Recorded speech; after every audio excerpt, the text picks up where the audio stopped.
début d'hiver était bien plus doux que la normale. C'était lié au fait que pendant tout le mois de décembre et le mois de janvier, on avait un flux océanique très doux, donc des perturbations qui venaient de l'Atlantique, et puis qui donnaient beaucoup de précipitations sur les Vosges, et puis d'ailleurs sur toute la France.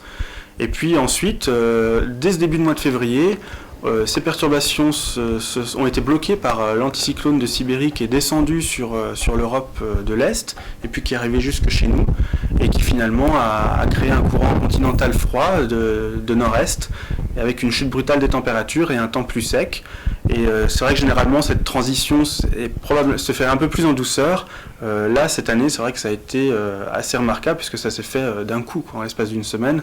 On est passé de températures de 10 degrés à des températures de moins 15. Tout ça, c'est la fin du mois de janvier. On était au-dessus des températures moyennes. Et puis, dès le début du mois de février, les thermomètres a plongé.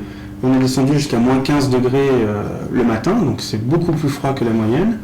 Et puis, on a le même graphique au niveau des températures maximales qui, normalement, devrait être autour de 5 degrés. Et là, on n'est qu'à moins 6 degrés. Donc, on voit cette vague de froid qui nous occupe depuis maintenant une semaine et qui va durer encore...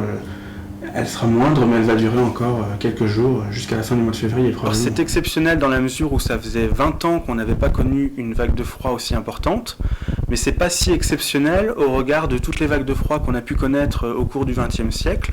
En février 91, on a vu une vague de froid qui avait duré plus de 15 jours. Dans les fin des années 80, on a vu 3 vagues de froid en 85, 86 et 87 qui avaient duré un mois. Donc c'était des vagues de froid plus importantes, tant au niveau des températures qu'au niveau de la durée. Et puis évidemment la vague de froid de 1956, qui là avait fait de gros dégâts, des ravages au niveau de la population. Donc c'est pas si rare, mais c'est vrai que là ça faisait 20 ans que c'était pas arrivé.